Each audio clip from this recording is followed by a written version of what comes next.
اگرچہ بعض، میں نے شروع میں کہا، بعض لوگ مریض کو، سخت مریض کو ایسی ادویات جو مجبوری بن جائے اس کی گنجائش اور اجازت دیتے ہیں. محتاط علماء تو اس میں بھی بہت ساری چیزیں پہلے بیان کرتے ہیں، لیکن اس نے کہا جی میرا نشہ دینا ہے شفا کے لیے. تو حضرت ام سلمہ کہتی ہے میرے نبی پاک نے میری طرف دیکھا، میری طرف. تو میں نے کہا یا رسول اللہ آپ کیا فرمانا چاہ رہے ہیں؟ تو نبی پاک نے فرمایا ام سلمہ کبھی ناپاک چیز میں بھی شفا ہوئی ہے، کبھی ناپاک چیز میں بھی، کبھی شراب اور خمر میں بھی شفا ہو سکتی ہے. شفا رب کریم نے رکھی ہے پر شہد کے اندر رکھی ہوئی ہے، شفا اللہ نے رکھی ہے قرآن مجید میں رکھی ہوئی ہے. تو اس میں بھی کبھی یہ حضور نے بیان کیا ہے کہ اس کے اندر شفا ہو سکتی، تو امت کتنی دلیری کرتی ہے جو یہ مشورے دیتی ہے کہ اس کے اندر نشہ ہے، شراب ہے، تو کھانسی چلی جائے گی تو فلانی بیماری چلی جائے گی. نہ آؤ ان چیزوں پہ، نہ اپنے ایمان کو خرابی دو، اور نہ ایسی باتیں کرو جس سے کہ ڈائریکٹ رسول اللہ صلی اللہ علیہ وسلم کے واضح ارشادات کی مخالفت ہو. میرے نبی پاک صلی اللہ علیہ وسلم نے فرمایا. اور پھر کچھ لوگ کہتے ہیں تھوڑی پی ہے جی. اب تو میں تجزیے میں پڑھ رہا تھا کہ ایسی شراب ایجاد ہو گئی ہے، لوگ شراب پیتے ہیں اور وہ مست بھی رہتے ہیں، کار بھی چلاتے رہتے ہیں، کہتے ہیں جی نہیں ہمارا ذہن معاف نہیں ہوا تو یہ والی صحیح ہے، نشہ نہیں لاتی. میرے نبی پاک صلی اللہ علیہ وسلم نے فرمایا جس چیز کی تھوڑی مقدار، زیادہ مقدار حرام ہے اس چیز کی تھوڑی مقدار بھی حرام ہے. جس کی زیادہ مقدار حرام ہے اس کی تھوڑی بھی. تو خمر اور شراب اگر فل پینا جائز نہیں تو تھوڑی پینا بھی جائز، یہ حرام ہے اور حرام تھی اور قیامت تک حرام ہی رہے گی. میرے نبی پاک صلی اللہ علیہ وسلم نے منع کیا اور حضور نے اظہار ناپسندیدگی فرمایا. فرمایا 40 دن تو عبادت ہی قبول نہیں ہوتی شراب پینے والے جب تک سچی توبہ نہ کرے. ایک دن صحابہ بیٹھے تھے سارے، حضرت ابو بکر صدیق بھی تھے، فاروق اعظم بھی تھے، عثمان غنی بھی تھے، ڈھیر ساری تعداد تھی صحابہ کی، سارے تشریف فرما تھے. حضرت عبداللہ ابن عمر رضی اللہ تعالیٰ عنہ حدیث کے راوی ہیں اور مستدرک للحاکم کے اندر، ابن حبان کے اندر یہ روایت موجود ہے. فرماتے ہیں صحابہ نہ بات کر رہے تھے اور بات یہ کر رہے تھے کہ یار لوگوں کو گناہوں سے کیسے روکا جائے، لوگوں کو گناہوں سے گفتگو. صحابہ یہ کر رہے تھے. عبداللہ ابن عمر کہتے ہیں بیٹھے تھے اور جو گفتگو کر رہے تھے کہ گناہوں سے پلاننگ جی ہوتی تھی. ان کی جو محفلیں ہوتی تھی نا بیٹھ کے، وہ خوش گپیاں نہیں ہوتی تھی بلکہ وہ تبلیغ کی، جد و جہد کی، لوگوں کو برائی سے منع کرنے کے لیے بیٹھتے تھے، اس پر منصوبہ بندی کرتے تھے، پلان کرتے تھے، آگے ترتیب دیتے تھے. گفتگو ہو رہی تھی تو اب آپس میں بات ہونے لگی کہ کون سا گناہ زیادہ برا ہے جس پر سب سے پہلے کام کیا جائے. تو دور ایک صحابی بیٹھے تھے، ان کا نام تھا عبداللہ ابن عمر. ایک عبداللہ بن عمر ہے اور ایک عبداللہ ابن عمر ہے. حضرت عبداللہ ابن عمر دور بیٹھے تھے، بڑے سمجھدار سیانے باریک بین آدمی تھے. تو حضرت عمر فاروق اپنے بیٹے سے کہنے لگے جا عبداللہ ابن عمر سے پوچھ کے آ کہ سب سے سخت گناہ کون سا ہے. توجہ ہے میرے بھائیوں، ادھر دیکھیے گا میری جانب، پوچھ کے آ کہ سخت گناہ کون سا ہے.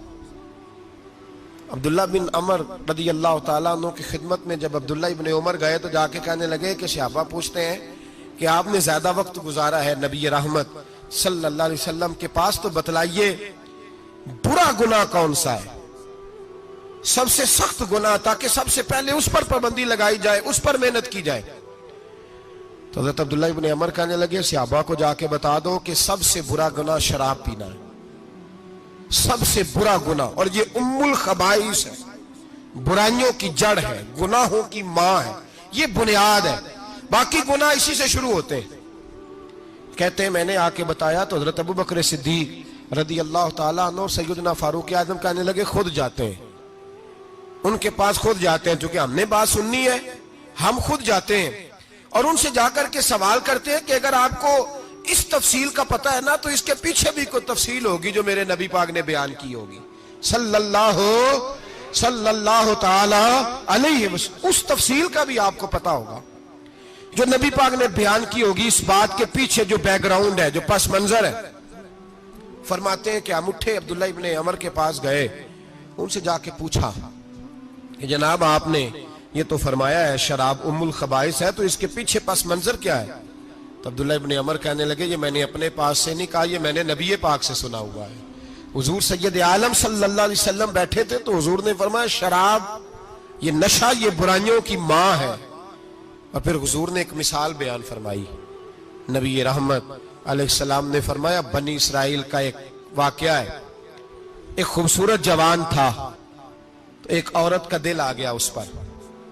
یہ یاد رکھ لیں, ہم لڑکوں کو منع کرتے رہتے ہیں لیکن ہمیں گھر کی بچیوں پر بھی توجہ دینی ہوگی, ہمیں ان کے فون پر بھی نگرانی کرنی ہوگی, ہمیں وہاں بھی غور کرنا ہوگا. اس لیے کہ اگر کوئی بچی گنجائش نہ دے تو میرا خیال ہے کہ لڑکا جرت کرنے کی طاقت نہیں رکھتا. تو وہاں بھی ان کی اماں سے کہے کہ پابندی لگائے, بچی کسی کا موبائل لے کر کے کہیں اس کو استعمال تو نہیں کر رہی, اس پودے پر بھی توجہ دے, درخت بننے سے پہلے اس کی بھی نگرانی کریں, یہ بھی بڑا ضروری کام ہے.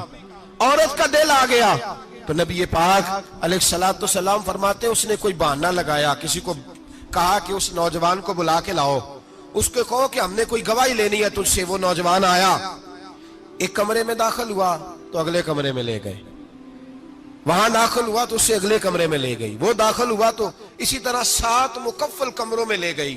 میرے کریم رسول میرے محبوب پاک علیہ السلام فرماتے ہیں, صحابہ کو سمجھا رہے ہیں میٹھے لب و لہجے میں, فرماتے ہیں جب سب سے پچھلے کمرے میں لے گئی تو ایک لڑکا بندھا ہوا تھا وہاں رسیوں سے, شراب کا پیالہ پڑا ہوا تھا.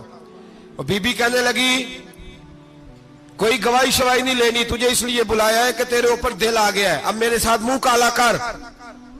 تو وہ جوان کہنے لگا نہیں, میں نے اپنے نفس کو پاک رکھا ہوا ہے, میری نظر بھی پاک ہے, دل بھی پاک ہے, اور اس کی برکت یہ ہے کہ رب نے میری روح کو بھی پاک رکھا ہوا ہے, تو میں یہ حرکت نہیں کر سکتا. پاک لوگ پلید کاموں کی جانب توجہ نہیں کرتے, میں یہ حرکت نہیں کر سکتا. اقبال نے اپنے بیٹے کو دعا دی تھی, اس نے کہا تھا حیا باقی نہیں ہے زمانے کی آنکھ میں, خدا کرے کہ رہے تیری جوانی بے داغ, خدا کرے کہ رہے تیری جوانی بے داغ. کہا میرے ساتھ منہ کالا کر, اس نے کہا میں نہیں کرتا. کہنے لگی چل پھر اس کو قتل کر, اس کو میں نے باندھا ہوا. اس نے کہا میں قتل کیوں کروں, میری کیا دشمنی ہے. کہا پھر شراب پیو, کہا میں شراب بھی نہیں پیتا. تو کہنے لگی اب تو میں نے تجھے اپنے چنگل میں پھانس لیا ہے, اب تو یہاں سے بچ کے جا نہیں سکتا, اور اگر تو باہر جائے گا تو میں شور کروں گی, لوگ جمع کروں گی, اس نے میری عزت آبرو پہ ہاتھ ڈالا ہے, تو بچ تو نہیں سکتا, ایک کام تو کرنا پڑے گا. محبوب فرماتے ہیں اس نوجوان نے سوچا کہ زنا بھی بہت بڑا جرم ہے, قتل بھی بہت بڑا گناہ ہے, چلو اب مجبوری ہے تو شراب پی لیتا ہوں. لیکن وہ سمجھا نہ کہ شراب تو بنیاد ہے. اس نے ایک پیالہ جو پیا, کہنے لگا ایک اور دے دو, دوسرا پیا تو کہنے لگا ایک اور دے دو. اب 3 پیالے 3 بوتلیں شراب جو پی چکا تو خماری چڑھ گئی. اب اس عورت کے قریب جانے لگا کہ میں تیرے ساتھ زنا کروں گا. اس نے کہا جب تک میں قریب نہیں آنے دوں گی جب تک تو اسے قتل نہ کرے. اس نے اسے قتل بھی کیا, زنا بھی کیا. تو محبوب فرمانے لگے یہ قتل اور زنا جو ہوا ہے تو یہ شراب کی وجہ سے ہوا ہے. گویا شراب وہ جرم ہے جو قتل بھی کرائے گی, جو زنا بھی کرائے گی. اور اگر آپ نشئی کو دیکھیں, اگر آپ شرابی کو دیکھیں تو کیا وہ ڈکیتیاں نہیں کرتا پھرتا, وہ چوریاں نہیں کرتا, وہ اپنی ہی ماں کا زیور نہیں بیچ آتا, وہ اپنی ہی بہن کا پڑا ہوا جہیز نہیں بیچ آتا, وہ اپنے ہی گھر میں ڈاکے نہیں ڈالتا, وہ اللہ کے گھر مسجد میں آ کر کے چوری نہیں کرتا. وہ صرف اس لیے کرتا ہے کہ یہ نشہ, یہ شراب, یہ ماں ہے گناہوں کی, یہ جڑ ہے. ملت کے لوگوں یاد رکھو, اس امت, اس پاکستان کے ساتھ جہاں بہت سارے ظلم ہوئے, وہاں بڑا ظلم یہ ہے کہ بہت بڑا طبقہ جوانوں کا نشے کا عادی ہے. وہ نشہ انہیں عشق مجازی اور عورتوں کے عشق کی جانب لا رہا ہے. وہ نشہ چوریاں کرا رہا ہے, قتل کرا رہا ہے, ڈکیتیاں کرا رہا ہے. بہت بڑے ظالموں نے بہت بڑے ہاؤس بنائے ہوئے ہیں جن کے اندر شراب فراہم کی جاتی ہے, نشہ دیا جاتا ہے. میں نے تو ایسے ایسے لفظ سنے کہ الیکشن کے دنوں میں ووٹ لینے کی خاطر سیاستدان انہیں نشہ فراہم کرتے ہیں, انہیں باندھ کے رکھتے ہیں, روز تمہیں پڑیا ملے گی, ووٹ ہمیں ڈالنا. اتنا ظلم, اتنی زیادتی, اتنا جبر, ایک انسان کے ساتھ کھیلنا. لوٹ آؤ, پکڑو ان کا دامن, اپنے گھروں کو بچاؤ. اپنے دوستوں کو بچاؤ. جاگو جاگو امت کے لوگوں جاگو. میرے نبی پاک صلی اللہ علیہ وسلم کے کلمہ گو لوگوں کو بچاؤ. ان پر اگر سختی کرنی پڑتی ہے تو کرو, پیار کرنا پڑتا ہے تو کرو, محنت کرو, جدوجہد کرو.